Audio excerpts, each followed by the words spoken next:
ये छात्र छात्राओं नमस्कार। Digi lessons from the house of Navankur में एक बार फिर से आप सभी का स्वागत है।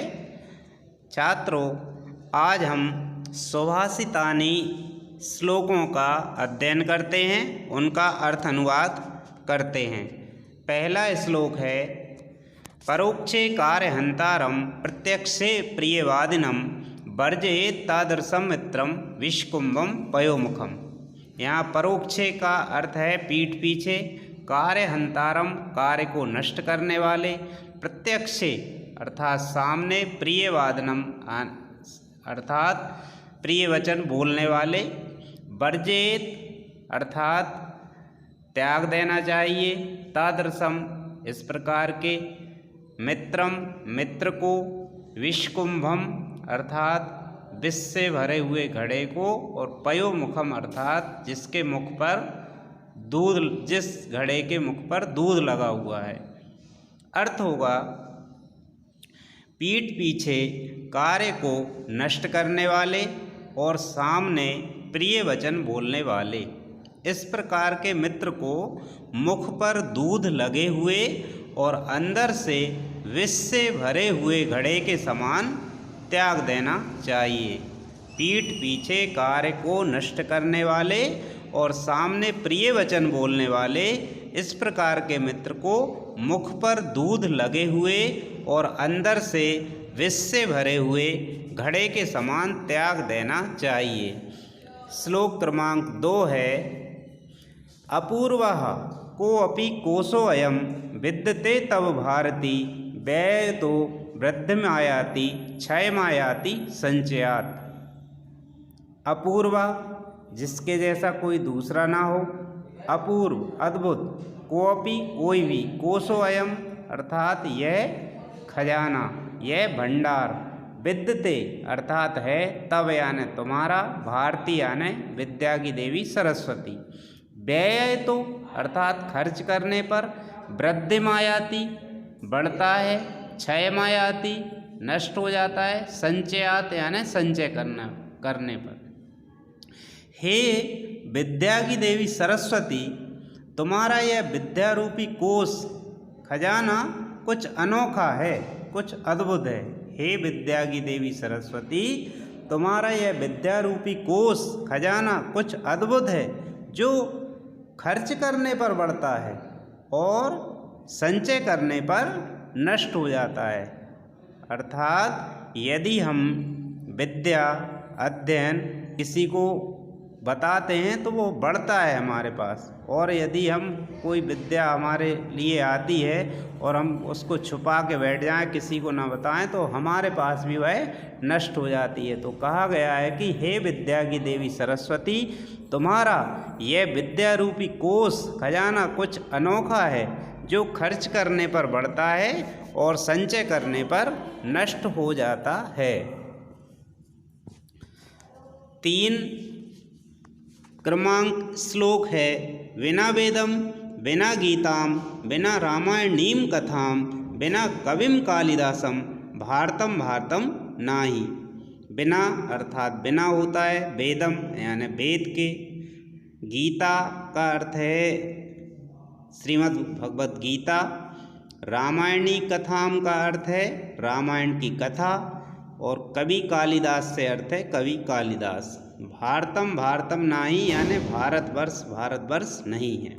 बिना वेदम बिना गीताम, वेदों के बिना, गीता के बिना, बिना रामायणीम कथाम और रामायण की कथा के बिना, बिना कविम कालिदासम बिना कवि कालिदास के भारतवर्ष नहीं है, अर्थात भारत की कोई पहचान नहीं है। फिर से करते हैं, वेदों के बिना, गीता के बिना, रामायण की कथा के बिना और कवि कालिदास के बिना भारतवर्ष नहीं है। अगला श्लोक है, उदय सविता ताम्रस्ताम्र एवास्तमेति च संपत्तौ च विपत्तौ च महताम एक रूपता। सविता से यहाँ अर्थ है सूर्य, उदय अर्थात उदय होने पर, ताम्रः का अर्थ है तामई रंग का, लाल, एवास्तमेति, इसी प्रकार अस्त होने पर, संपत्तो यानि खुशी के समय, विपत्तो यानि दुख के समय, महताम यानि महान लोगों के एक रूपता यानि एक समान रहते हैं। सूर्य का रंग उदय होते समय लाल दिखाई देता है और अस्त होते समय भी लाल दिखाई देता है। सूर्य का रंग उदय होते समय लाल दिखाई देता है और अस्त होते समय भी लाल दिखाई देता है। इसी प्रकार महान लोगों का स्वभाव भी संकट के समय और खुशी के समय, संपत्ति के समय और विपत्ति के समय एक समान दिखाई देता है। अर्थात वह हमेशा एक समान व्यवहार करते हैं, चाहे उनको सुख हो या दुख हो, वो अपने विचारों में कभी परिवर्तन नहीं करते हैं। एक बार फिर से देखते हैं। सूर्य का रंग उदय होते समय लाल दिखाई देता है और अस्त होते समय भी लाल दिखाई देता है। इसी प्रकार महान लोगों का स्वभाव भी संकट के समय और खुशी के समय एक समान दिखाई देता है।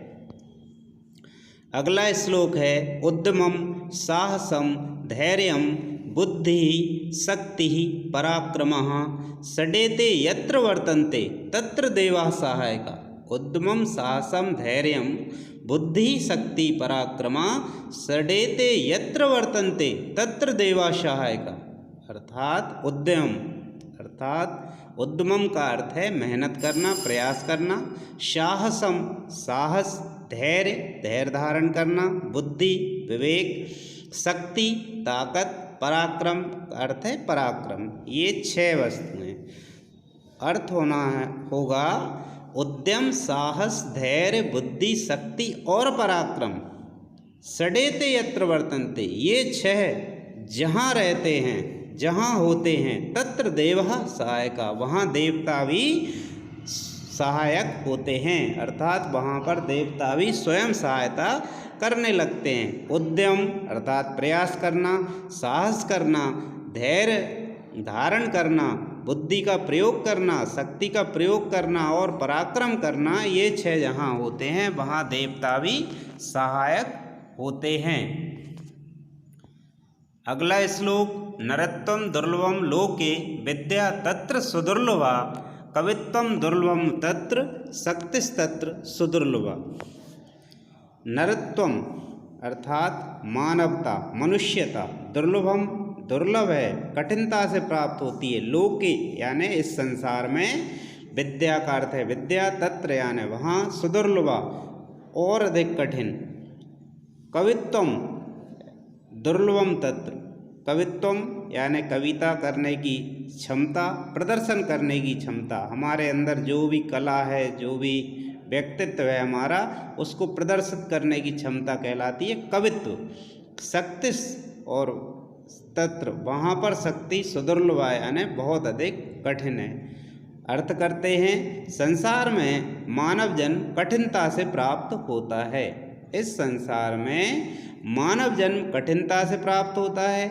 यदि मानव जन्म मिल भी जाए तो उसमें विद्या अर्थात ज्ञान बहुत कठिनता से प्राप्त होता है। इस संसार में मानव जीवन मिलना बहुत ही कठिन है और यदि मिल भी जाए तो उसमें विद्या मिल जाना बहुत कठिन है। यदि विद्या मिल भी जाए तो उसमें कवित्व बहुत कठिनता से प्राप्त होता है और यदि कवित्व मिल भी जाए तो उसमें कविता करने की क्षमता, कविता करने की शक्ति, कवित्व बहुत कठिनता से प्राप्त होता है। एक बार फिर से देखते हैं, संसार में मानव जन्म कठिनता से प्राप्त होता है। यदि मानव जन्म मिल भी जाए तो उसमें विद्या बहुत कठिनता से प्राप्त होती है। यदि विद्या मिल भी जाए तो उसमें कवित्व कठिनता से प्राप्त होता है और यदि कवित्व मिल भी जाए तो उसमें कविता करने की शक्ति बहुत कठिनता से प्राप्त होती है। 7 क्रमांक श्लोक है अयम निजः परो वेति गणना लघुचेतसाम उदार चरिता नाम तो वसुधैव कुटुंबकम। अयम यानि यह, निजा यानि मेरा, परो वेति दूसरे का। गणना गिनती करते हैं। लघु चेतसाम छोटे हृदय वाले, छोटे मन वाले, छोटी बुद्धि वाले। उदार चरिता नाम उदार चरित्र वालों के लिए तू। वसुदेव कुटुंबकम समस्त संपूर्ण संसार ही एक परिवार के समान है। यह मेरा है, यह तुम्हारा है, इस प्रकार के विचार तो छोटे हृदय वालों के होते हैं। यह मेरा है, यह तुम्हारा है, इस प्रकार के विचार तो छोटे हृदय वालों के होते हैं। उदार चरित्र वालों के लिए, उदार हृदय वालों के लिए तो संपूर्ण संसार ही एक परिवार के समान है। श्लोक क्रमांक 8। छायामन्यस्य कुर्वन्ति तिष्ठन्ति स्वयमातपे फलान्यपि परार्थाय वृक्षा सत्पुरुषा एव। छायाम यानी छाया, अन्यस्य यानी दूसरों के लिए, कुर्वन्ति का अर्थ है करते हैं, तिष्ठन्ति खड़े रहते हैं, स्वयं यानी स्वयं, आतपे यानी धूप में, फलान्यपि फल भी, परार्थाय दूसरों के लिए, वृक्षा वृक्ष, सत्पुरुषा एवं सत्पुरुषों के समान होते हैं। अर्थ करते हैं दूसरों के लिए छाया करते हैं, छायाम अन्यस्य कुर्वन्ति दूसरों के लिए छाया करते हैं और स्वयं धूप में खड़े रहते हैं। दूसरों के लिए छाया करते हैं और स्वयं धूप में खड़े रहते हैं। इनके फल भी दूसरों के लिए होते हैं, इसलिए वृक्ष सज्जनों के समान होते हैं, सत्पुरुषों के समान होते हैं, जो स्वयं कष्ट सहकर भी दूसरों पर उपकार करते हैं। फिर से देखते हैं एक बार। दूसरों के लिए छाया करते हैं और स्वयं धूप में खड़े रहते हैं। इनके फल भी दूसरों के लिए होते हैं, इसलिए वृक्ष सज्जनों के समान होते हैं, जो स्वयं कष्ट सहकर भी दूसरों पर उपकार करते हैं। अंतिम श्लोक इस प्रकार है। निंदन्तु नीति निपुणा यदि वा स्तुवन्तु लक्ष्मी समाविस्तु गच्छतु वा यथेष्टम अद्यैव वा मरणामस्तु युगान्तरे वा न्यायात् पथा प्रविचलन्ति पदम न धीरा। अर्थात धैर्यशाली मनुष्यों की नीति में कुशल विद्वान निंदा करें या प्रशंसा करें, इनकी इच्छा के अनुसार संपत्ति आए अथवा चली जाए, आज ही इनकी मृत्यु हो जाए अथवा दूसरे युग में हो, परंतु वे न्याय के मार्ग से एक कदम भी विचलित नहीं होते हैं। धन्यवाद छात्रों।